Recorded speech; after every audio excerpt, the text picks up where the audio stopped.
രാത്രിയിൽ ആകാശത്ത് വിരിയുന്ന ഈ വിസ്മയങ്ങളെല്ലാം അത്ഭുതത്തോടെ മാത്രം നോക്കി നിൽക്കാറുള്ളവരാണ് നമ്മൾ. നമ്മെ അത്ഭുതപ്പെടുത്തിക്കൊണ്ടിരിക്കുന്ന ഈ കാഴ്ചകൾ യഥാർത്ഥത്തിൽ എന്തെല്ലാമാണെന്ന് അന്വേഷിക്കാൻ തുടങ്ങിയിട്ട് കാലങ്ങൾ ഏറെയായി. ബഹിരാകാശത്തെക്കുറിച്ച് അറിയുന്നതിന് വേണ്ടിയുള്ള ഈ ജിജ്ഞാസ മനുഷ്യനെ പല പ്രപഞ്ച രഹസ്യങ്ങളും കണ്ടെത്തുവാൻ ഊർജം നൽകി. മനുഷ്യൻ ഭൂമിയിൽ നിന്നും ചന്ദ്രനിലെത്തി. ഭൂമിക്ക് പുറത്ത് ഇൻ്റർനാഷണൽ സ്പേസ് സ്റ്റേഷൻ എന്ന വലിയൊരു വീട് കെട്ടി ഇന്ന് മനുഷ്യൻ ഭൂമിയെ വലം വെച്ചുകൊണ്ടേയിരിക്കുകയാണ്. എന്നാൽ മനുഷ്യന് ബഹിരാകാശത്തേക്ക് പോകുന്നതിന് വേണ്ടിയുള്ള വാതിൽ തുറന്നിട്ടത് ധാരാളം മിണ്ടാപ്രാണികളാണ്. മനുഷ്യന് വളരെ സുരക്ഷിതനായി ബഹിരാകാശത്തെത്തുന്നതിന് വേണ്ടി സ്വന്തം ജീവൻ നഷ്ടപ്പെടുത്തിയ ധാരാളം മൃഗങ്ങൾ. മാനവരാശിക്ക് ഉയരങ്ങൾ കീഴടക്കുന്നതിനു വേണ്ടി ആദ്യമായി ഭൂമിക്ക് പുറത്തേക്ക് പറന്ന് സ്വന്തം ജീവൻ നൽകിയ ആ മിണ്ടാപ്രാണികളെ നമ്മൾ അറിയാൻ പോവുകയാണ്.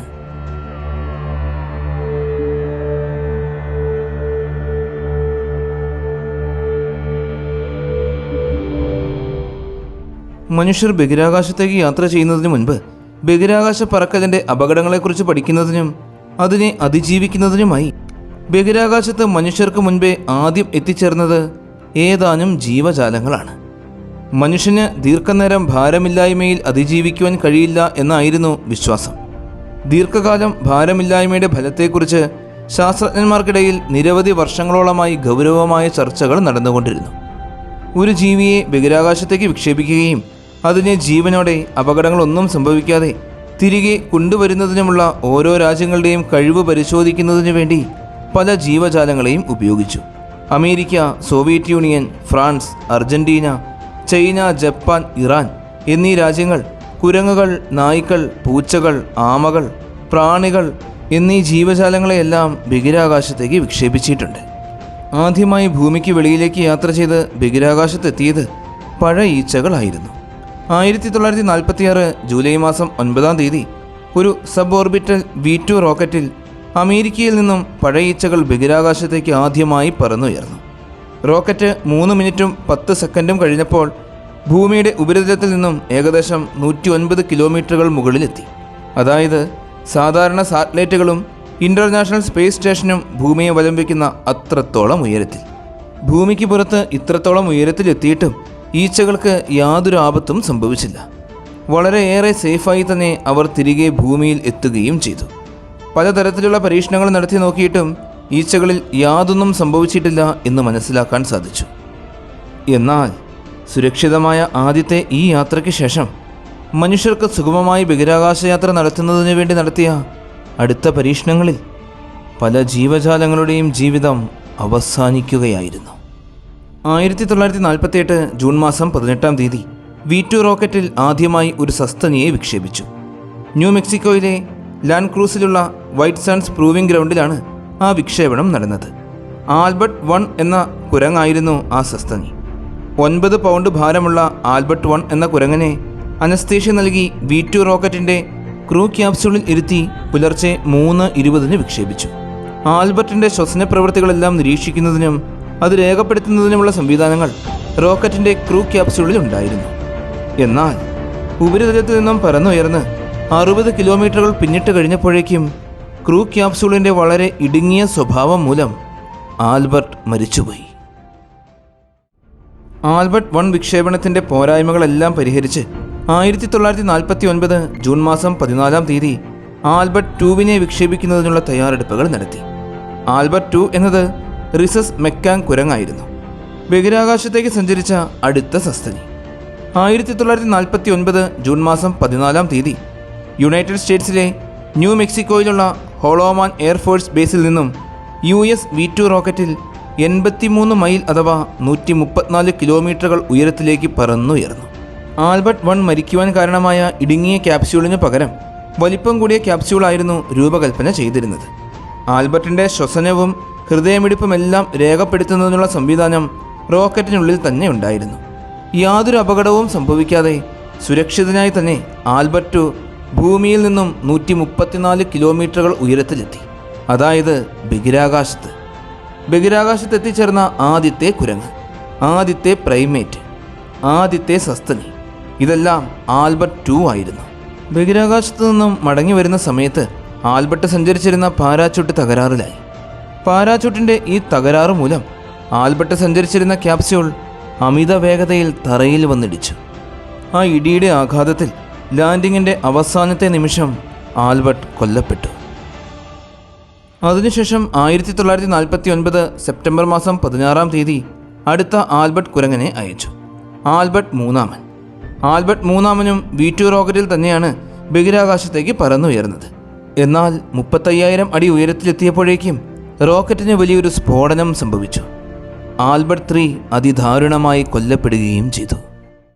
ഈ സംഭവത്തിന് ശേഷം ഇതിലെ പോരായ്മകളെല്ലാം പരിഹരിച്ച് ഡിസംബർ മാസം 8 നാലാമത്തെ ആൽബർട്ട് കുരങ്ങനെ അയച്ചു. ആൽബർട്ട് നാലാമൻ V2 വാഹനത്തിൽ പറന്നുയർന്നു. 130.6 കിലോമീറ്ററുകൾ ഉയരത്തിലെത്തി. അങ്ങനെ ആൽബർട്ട് നാലാമൻ ബഹിരാകാശത്തെത്തുന്ന അടുത്ത സസ്തനിയായി മാറി. എന്നാൽ ഭൂമിയിലേക്കുള്ള തിരിച്ചുവരവിൻ്റെ സമയത്ത് ആൽബർട്ട് 2 സംഭവിച്ചതുപോലെ തന്നെ പാരാച്യൂട്ട് തകരാറിലായി.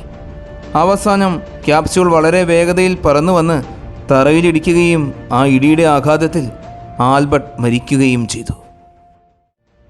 ഈ 4 ദൗത്യങ്ങളിൽ ആൽബർട്ട് 1, 2, 4 റീസസ് മക്കാക്കുകളായിരുന്നു. ആൽബർട്ട് മൂന്നാമൻ ഞണ്ട് തിന്നുന്ന കുരങ്ങായിരുന്നു. പിന്നീട് കുരങ്ങുകൾ എയറോബി റോക്കറ്റുകളിലാണ് പറന്നത്. 1951 ഏപ്രിൽ മാസം 18 ആൽബർട്ട് 5 പറന്നുയർന്നു. യാതൊരു അപകടവും കൂടാതെ തിരികെ ഇറങ്ങിയെങ്കിലും പാരാച്യൂട്ടിൻ്റെ പരാജയം മൂലം അവസാനം മരണം സംഭവിച്ചു. ഈ അപകട സാധ്യതകളെല്ലാം പരിഹരിച്ച് അടുത്തതായി ആൽബർട്ട് 6 പറത്തി. 11 മൗസ് ക്രൂ അംഗങ്ങൾക്കൊപ്പം 2,36,000 അടി അഥവാ 72 കിലോമീറ്ററുകൾ ഉയരത്തിലെത്തി. 1951 സെപ്റ്റംബർ മാസം 20 വളരെ വിജയകരമായി തന്നെ അവൻ ഭൂമിയിൽ ലാൻഡ് ചെയ്യുകയും ചെയ്തു. അങ്ങനെ യാതൊരു അപകടവും കൂടാതെ വളരെ വിജയകരമായി തന്നെ ജീവനോടെ ഭൂമിയിൽ ലാൻഡ് ചെയ്ത ആദ്യത്തെ കുരങ്ങാണ് ആൽബർട്ട് 6. എന്നാൽ ഭൂമിയിലിറങ്ങി വെറും 2 മണിക്കൂറുകൾ കഴിഞ്ഞപ്പോഴേക്കും അവൻ മരണമടഞ്ഞു. ക്യാപ്സ്യൂളുകൾക്കുള്ളിലുള്ള അമിതമായ ചൂടും സമ്മർദ്ദവുമാണ് കുരങ്ങുകളുടെ മരണകാരണം എന്നാണ് കരുതപ്പെടുന്നത്. ഇവരെ മാത്രമല്ല, 32ഓളം കുരങ്ങുകളെ ശാസ്ത്രലോകം ബഹിരാകാശത്തേക്ക് അയച്ചിട്ടുണ്ട്.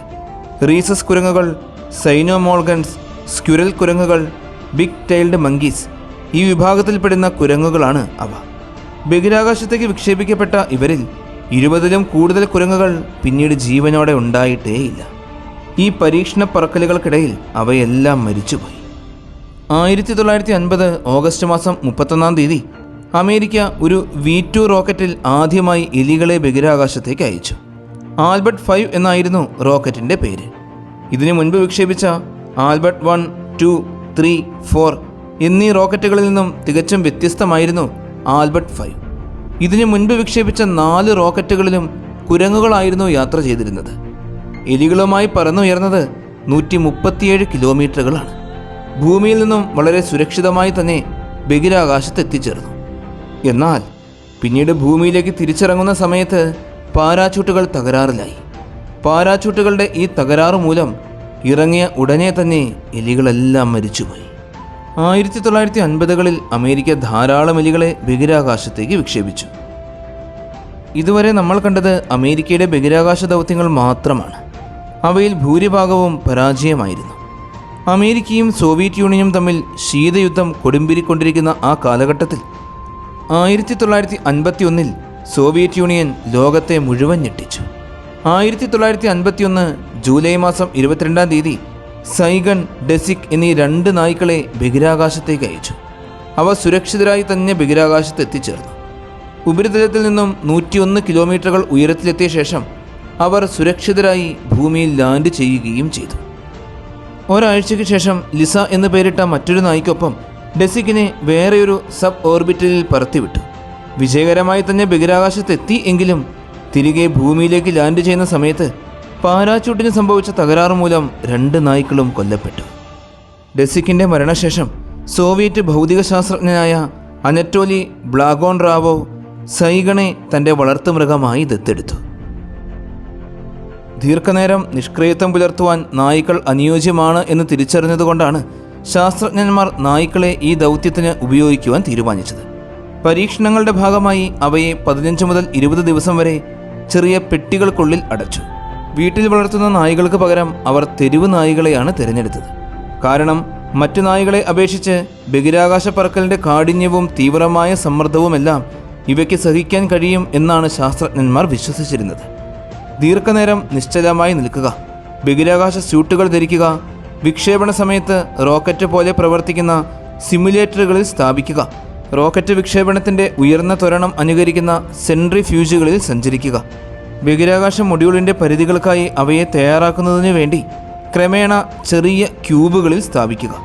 ഇവയെല്ലാമായിരുന്നു നായ്ക്കളുടെ പരിശീലനങ്ങളിൽ ഉണ്ടായിരുന്നത്. ഈ പരിശീലനങ്ങൾക്കെല്ലാം ശേഷം ആദ്യമായി ഭൂമിയെ ഭ്രമണം ചെയ്യുന്നതിനായി ഒരു നായയെ ബഹിരാകാശത്തേക്ക് അയക്കുവാൻ സോവിയറ്റ് യൂണിയൻ തീരുമാനിച്ചു. അതിനുവേണ്ടി മോസ്കോയിലെ തെരുവുകളിലൂടെ അലഞ്ഞു തിരിഞ്ഞു നടന്നിരുന്ന ഒരു പെൺപട്ടിയെ അവർ കണ്ടെത്തി. ഇനി കാണാൻ പോകുന്നത് അവളുടെ കഥയാണ്.